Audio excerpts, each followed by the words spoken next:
Hello, welcome back to Up the Villa. This is our opposition preview for Aston Villa v Man United. Delighted to be joined by Adam McCullough. How you doing, mate?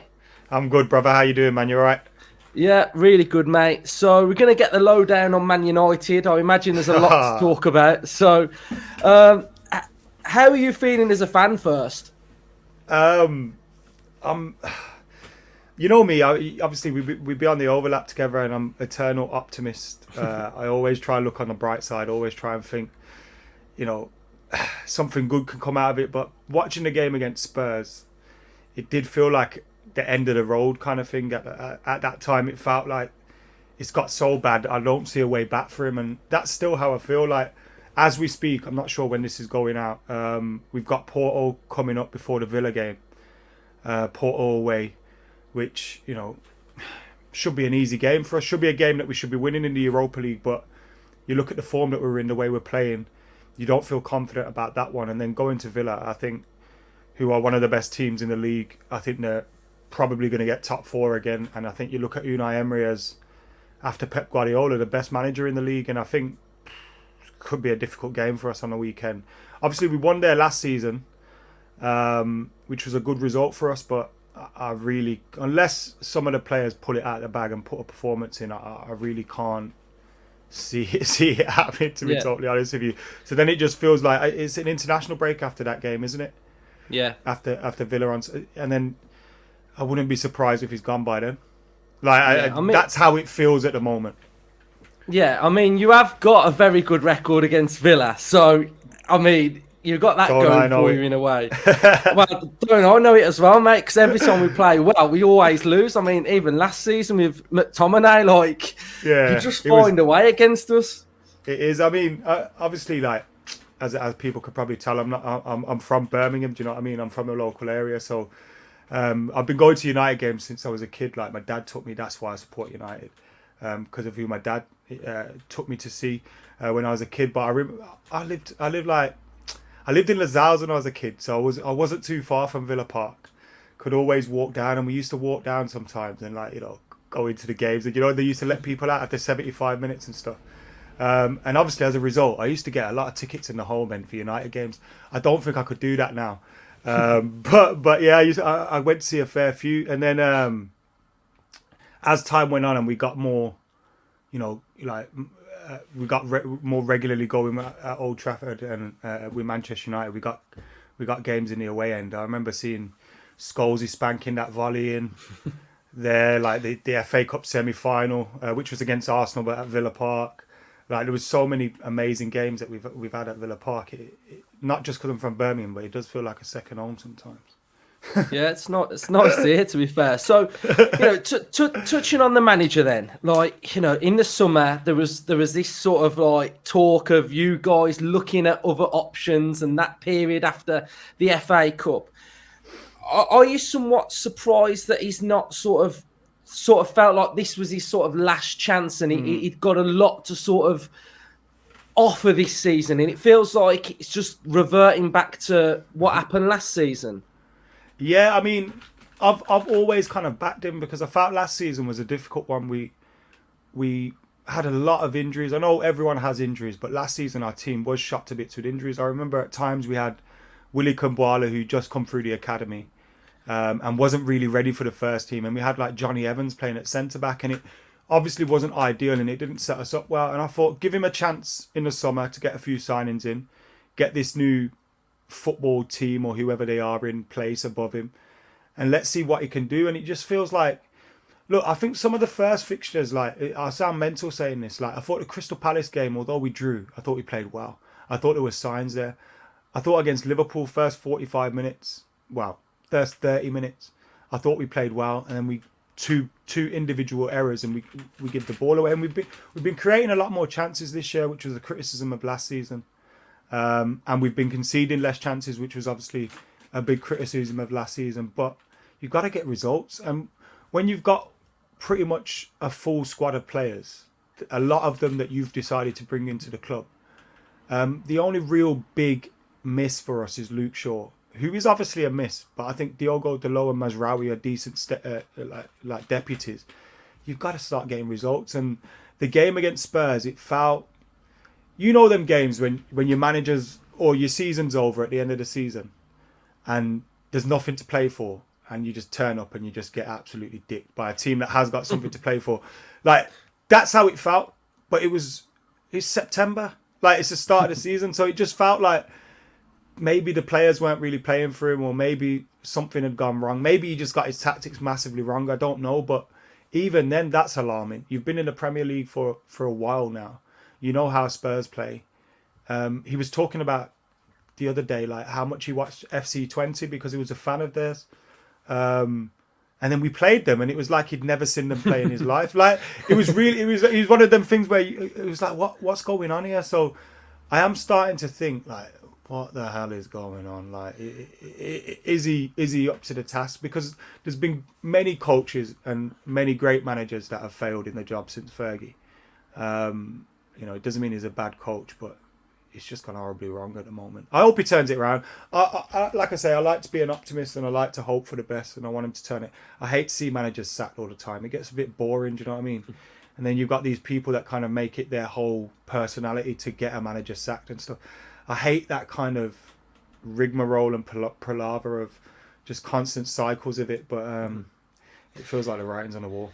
Yeah, I mean that's the toughest part about it, isn't it? Because like you said earlier, that you've signed a lot of players, and a lot of these are his players, and then you sack him, and you go through like another cycle. So you have got some fairly new owners, Ineos, big ambitions with a new stadium.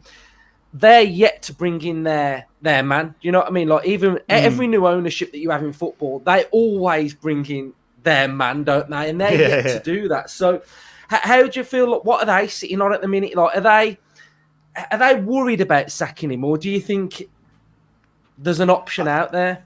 I think they got to a point after the cup final.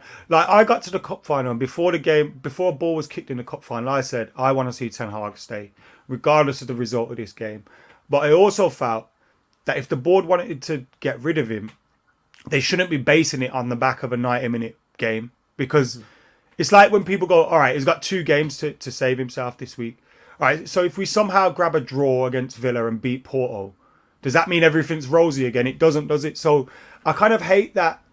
Let's see what happens in this game, or let's see what happens in a 2-game period.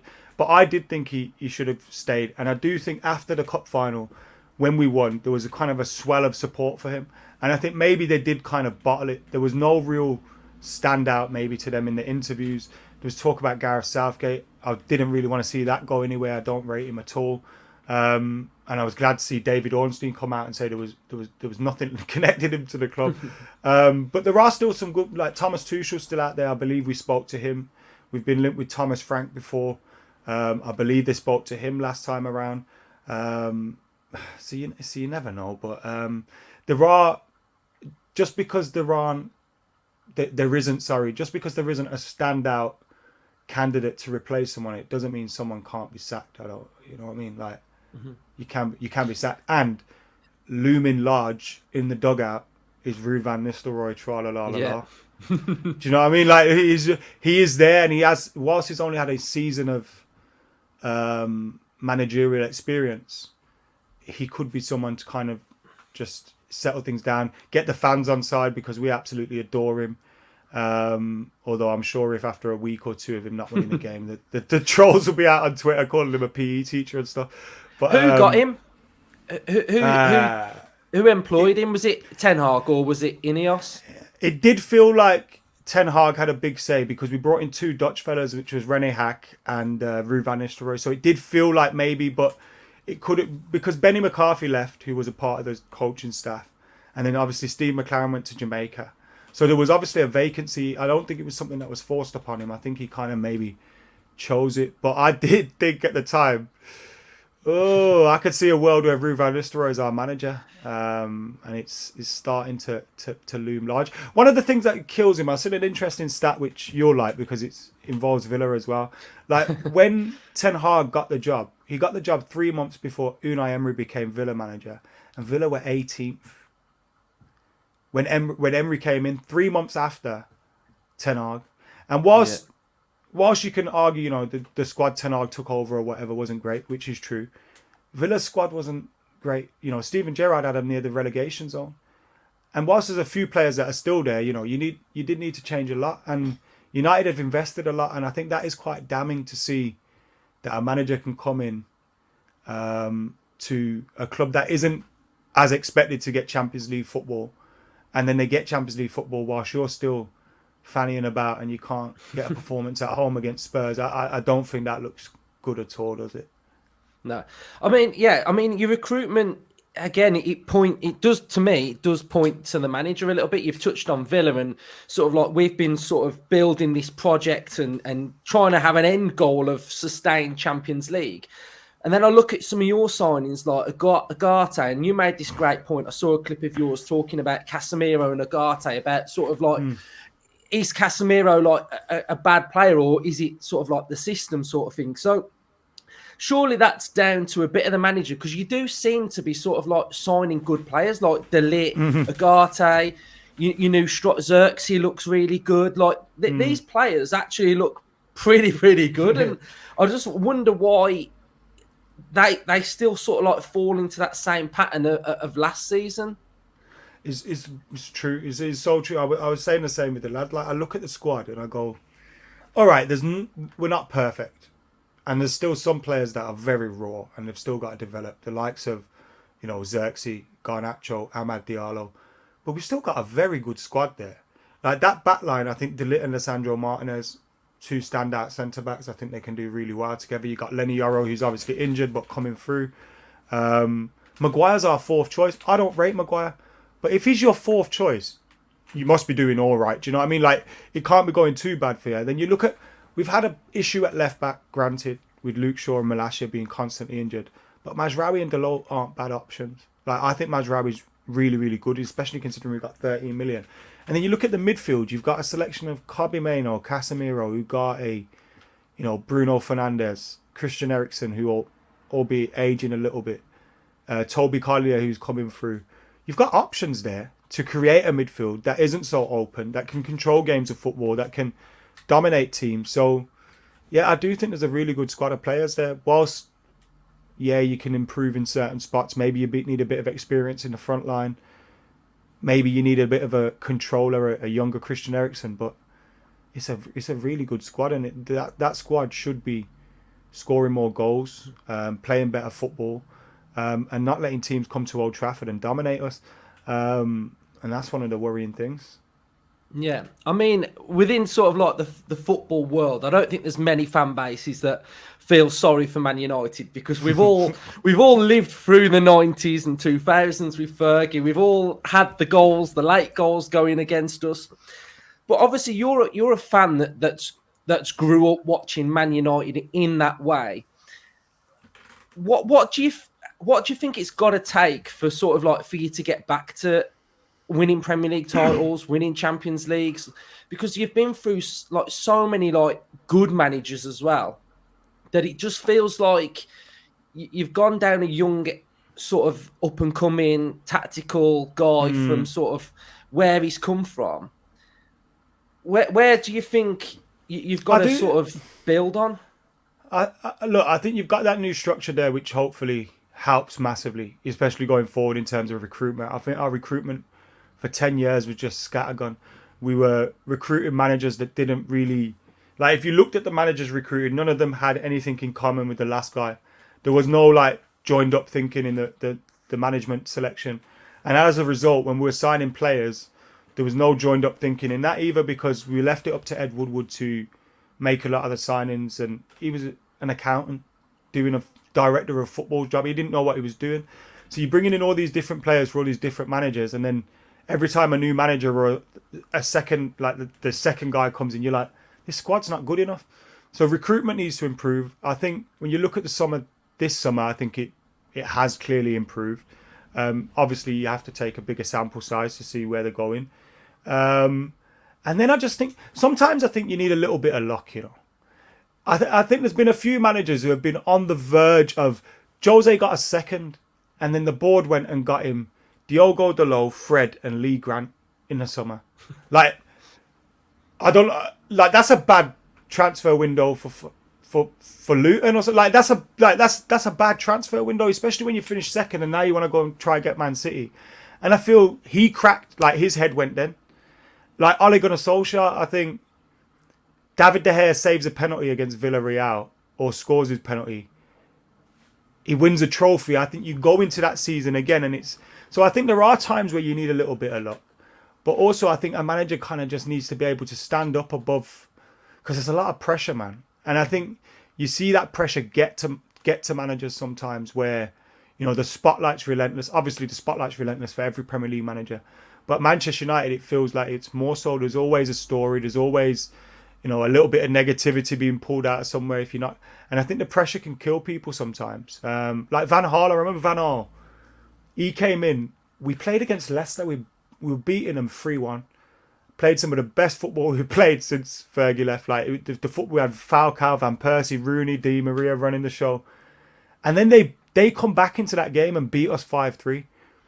And after that, he just got scarred. And he never kind of played an attacking... like. And I think there are moments where managers kind of just freeze up, I think.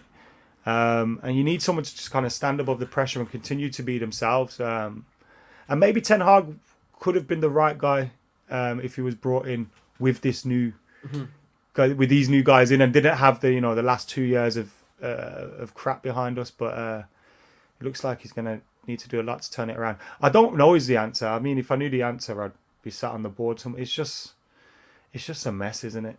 Do you think there's a bit of because, you know, whenever I listen to Neville, Scholes, you know, all of those lads, it's all about mentality for them, weren't it? Like they were just elite. Like I remember watching Villa. You go to Old Trafford, you beat before you've even got on the pitch. Like there's just no point. And I kind of do just feel like that mentality's not there anymore. Do you think? That's you got to win games to build that up, though, innit?